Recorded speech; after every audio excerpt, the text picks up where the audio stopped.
Olá, boa tarde. Esse é mais um Estúdio Veja. Eu sou o Duda Teixeira. Hoje vamos falar sobre a prisão do Lula e a justiça brasileira. O nosso convidado é o Gustavo Justino de Oliveira, que é advogado, professor de Direito Administrativo da USP. E antes de fazer uma pergunta, eu queria só passar um vídeo que é o Lula comentando sobre o Sérgio Moro e o processo judicial, um pouquinho antes de ser preso. A decretação da prisão pelo Moro é porque eu sou o sonho de consumo do Moro. Ou seja, toda essa palhaçada com o meu nome que eles e a Globo fazem todo o santo dia, não pode ter um fim se eu não for preso. Então a ideia é a seguinte, vai que venham a liminar e acabe com esse negócio da condenação da segunda instância e nós não prendemos o Lula, porra, assim não vale. Então foi por isso que ele fez isso. A única coisa, vaidade pessoal, vaidade, quem sabe subordinação à Rede Globo de televisão, porque a Globo é que manda hoje na Lava Jato, e a vontade de tirar a fotografia minha preso. Gustavo, quando você vê essas críticas, e as críticas foram muito ou em torno do Moro, da vaidade, ou de uma questão política, né? Como é que você vê esse tipo de coisa? A narrativa construída pelo ex-presidente Lula, em verdade, é uma narrativa política, não se esperava outra coisa, não é? Então, primeiro, não há uma condenação única, exclusiva pelo Moro, né? Essa personificação, essa personalização. Há um processo criminal de primeira instância, o ex-presidente Lula não tem foro privilegiado, não é? Uhum. Nesse sentido, ele foi julgado, houve uma condenação, houve a ratificação dessa sentença de primeiro grau pelo Tribunal Superior, que é o Tribunal Regional Federal da 4ª Região, e depois se seguiram as consequências típicas de processos criminais como esse, né? Onde há uma condenação, com essa discussão muito polêmica, né? Sobre o início do cumprimento da pena de prisão após a confirmação de segunda instância ou não, né? Nesse caso, ainda prevalecente um entendimento do Supremo Tribunal Federal. Então, o que ele faz, com todo respeito, obviamente, nesse vídeo, né, quando ele se menciona palhaçada, não é? Quer dizer, ele está falando de um processo judicial. O que acabou acontecendo nesse caso, não é? É que, por exemplo, quando ele faz esse comentário, ele está no seu direito de ter uma reação política. Ele é um político que foi condenado, né, em segunda instância, vamos dizer assim. Mas o que me chama a atenção no processo criminal de responsabilização, né, do ex-presidente Lula por atos de corrupção é que a defesa que foi feita também no processo criminal é uma defesa com uma narrativa muito política. Não é? E isso é inusitado, porque no processo criminal, na instância judicial, você tem que fazer uma defesa técnica judicial. Não que não tenha, não estou fazendo uma crítica aos advogados, mas houve uma preponderância desse discurso político. E talvez também por isso não se esperaria outro resultado, né? Que não a condenação. Em instância judicial, você vai fazer uma defesa judicial técnica, né? E não construir ou reafirmar uma narrativa política. É um pouco kamikaze isso, né? Você acha que é kamikaze? Agora, isso foi uma decisão intencional, de ter essa preponderância política? Provavelmente. O próprio momento também, né, assim, de recolhimento do ex-presidente à prisão, né, a sua transferência a Curitiba foi midiático, né? Então, a crítica que ele faz à mídia, ele também fez um aproveitamento midiático, né, do fato em si, né? Porque também, vindo de um político, né, da relevância dele, não se esperaria outra coisa, né? Então, isso me chama muita atenção, quer dizer, na arena judicial, você tem que usar das armas judiciais, né? Na arena política, você usa das armas, vamos dizer assim, né? Que são de defesa política, e eventualmente até da judicial. Um ponto que é chave também, agora refletindo aqui com você, é que a política está muito judicializada no Brasil. Não é? Nós tivemos aquele momento do impeachment do ex-presidente Collor, na década de 90, em que você imprime uma maior judicialização, né, da política. Depois nós tivemos um certo arrefecimento, um momento de normalidade. E agora, sobretudo com o impeachment da ex-presidenta Dilma, você reforça essa judicialização da política. Não é? Então, a gente tem os dois movimentos, uma judicialização da política e uma politização do espaço judicial. Tá. Agora, Gustavo, nessas críticas que foram feitas à justiça, né, de que ela agiu de maneira política e tal, você acha que isso reverberou no exterior, por exemplo, em como se vê a Operação Lava Jato?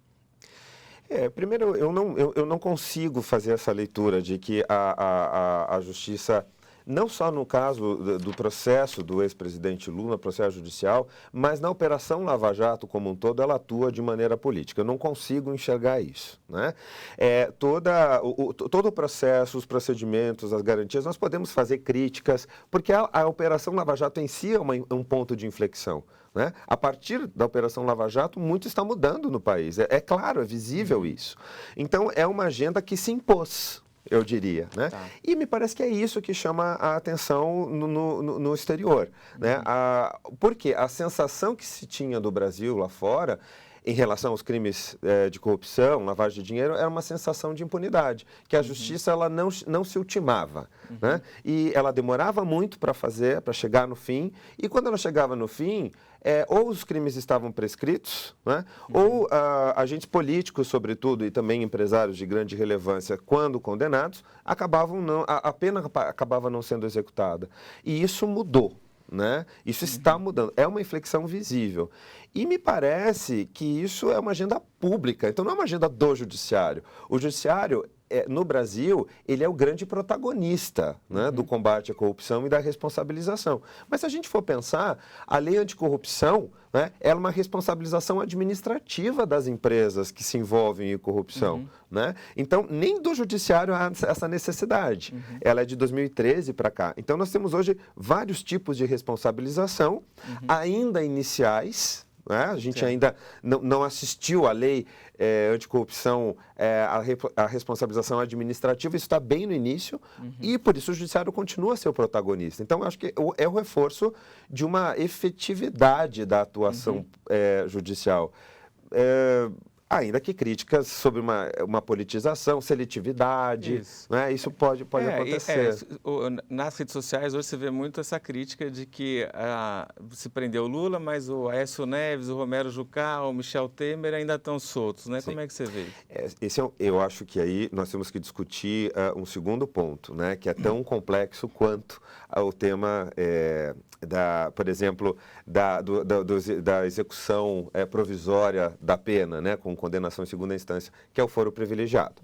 Esses exemplos todos que você mencionou, quer dizer, já envolvem uma garantia que agentes políticos têm quando do exercício do seu cargo, né, que é uma garantia até então interpretada de maneira muito extensiva, né, a partir do texto constitucional pelo próprio Supremo, da garantia do foro privilegiado. Então, assim, o que você tem nesses casos de foro privilegiado, você tem uma atuação dos tribunais superiores, STF, STJ, TRF, tribunais de justiça, que não foram pensados e a institucionalização desses tribunais não tem na referência processos de responsabilização criminal originais.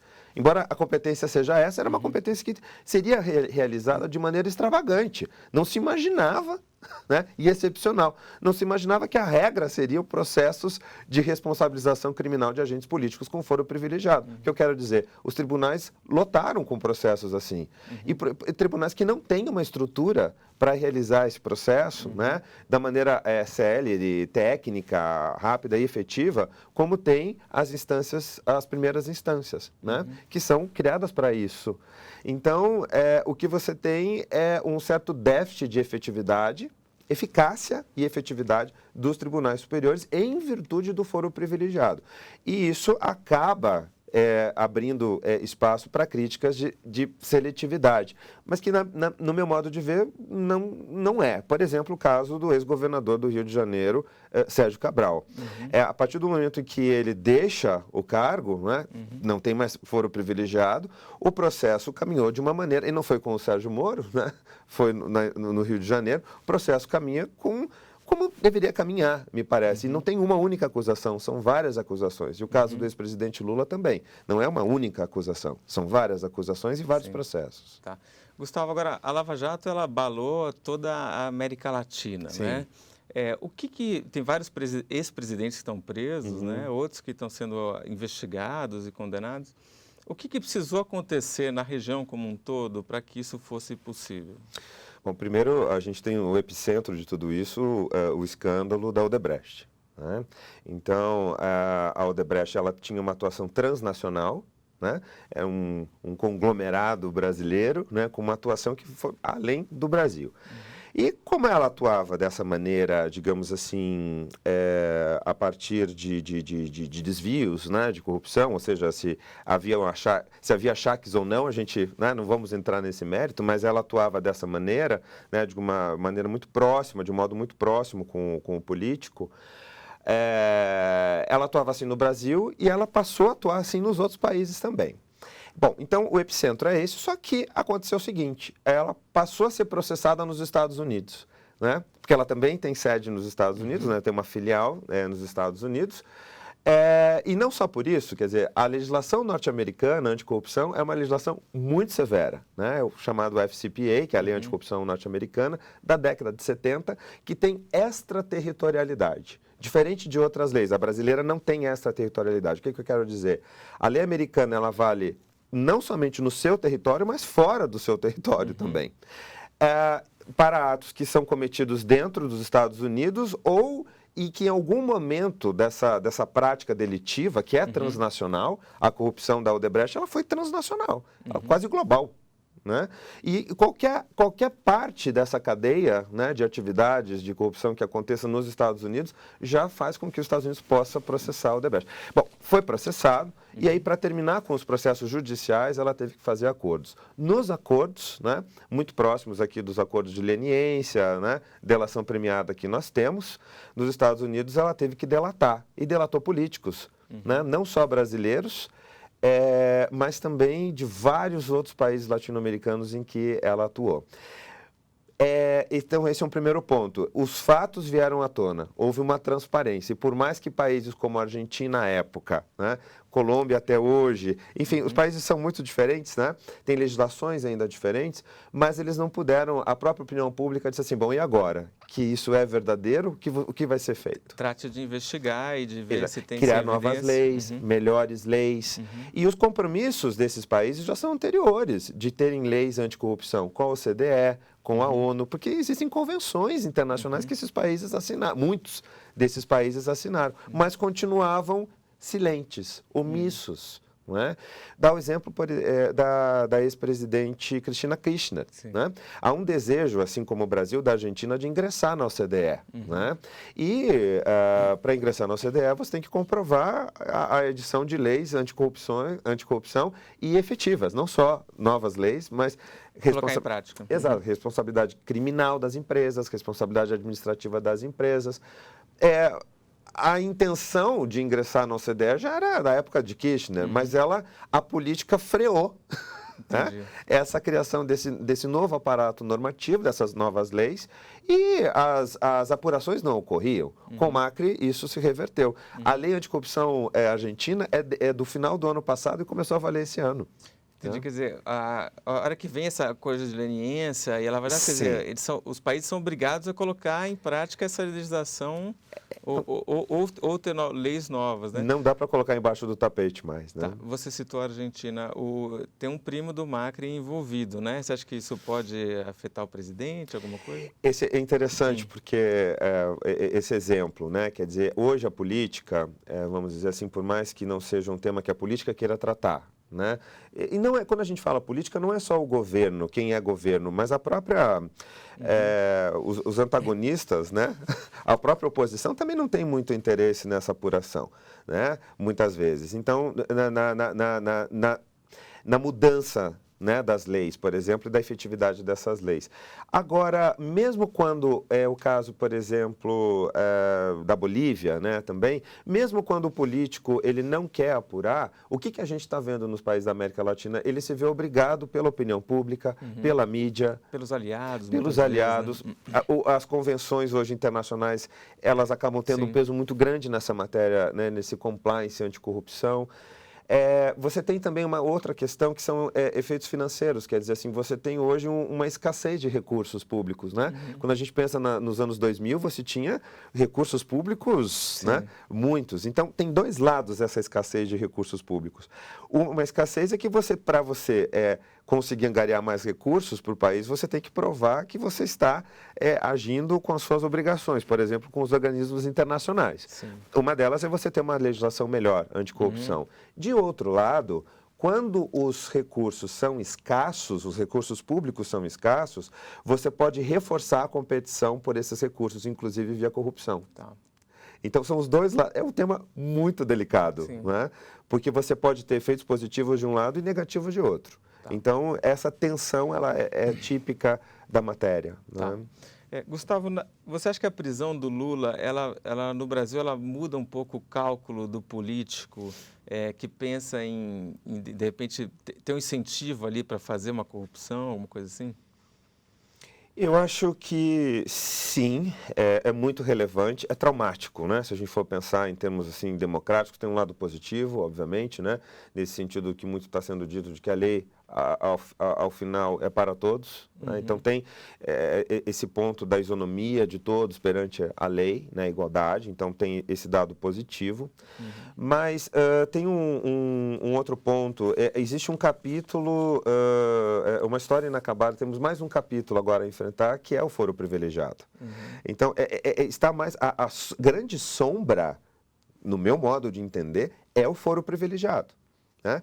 E que é estranho, porque o próprio Supremo Tribunal Federal já tem um julgamento em que ele restringe, reinterpreta a cláusula de foro constitucional. Tá.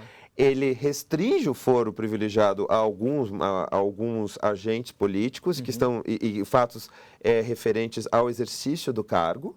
Então, ele restringe, já tem maioria para aprovação desse novo entendimento e o julgamento não terminou. Não é? Então, assim, eu acho que sim, a resposta é, hoje o cálculo certamente deve mudar, mas o foro privilegiado ele ainda faz com que o mal político, vamos falar assim, ele se esconda por detrás do seu cargo.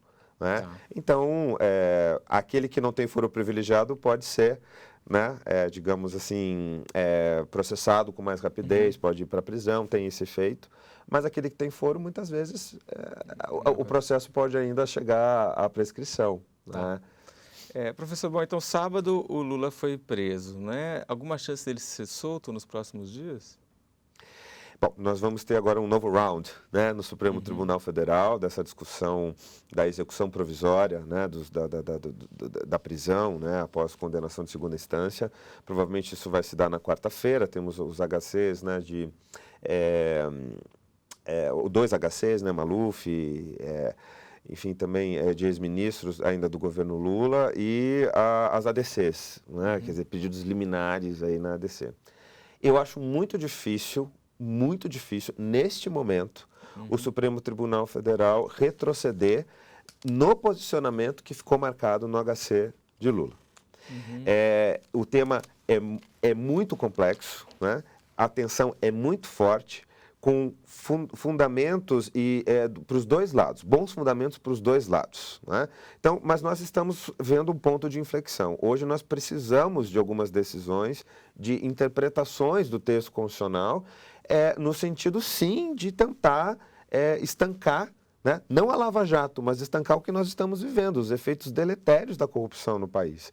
Né? Então, é aquela tensão da Operação Abafa, né, que o ministro Barroso menciona por vezes, e da necessidade que a própria opinião pública já deixou claro, né, assim, para os órgãos do Poder Judiciário, de que nós temos que ter melhores leis, novas interpretações, né, para conter a corrupção. Um último ponto tudo isso vem ocorrendo, a discussão, por exemplo, de contenção da corrupção, e a gente está vendo isso, ela é muito no plano federal, né? Nós não estamos discutindo a corrupção no âmbito estadual, o caso do governador ex-governador Sérgio Cabral é um caso, né? E também no âmbito municipal, ainda não alcançou, né, essa discussão, porque aí a gente depende muito também da atuação da Polícia Civil, não tanto da Polícia Federal. Né? Então, acho que esse também é um outro capítulo que nós vamos ter que enfrentar, mas certamente muito está mudando hoje. Né? Professor, super obrigado por aceitar nosso convite. Eu que agradeço. Eu falei com Gustavo Justino de Oliveira, esse foi mais um Estúdio Veja.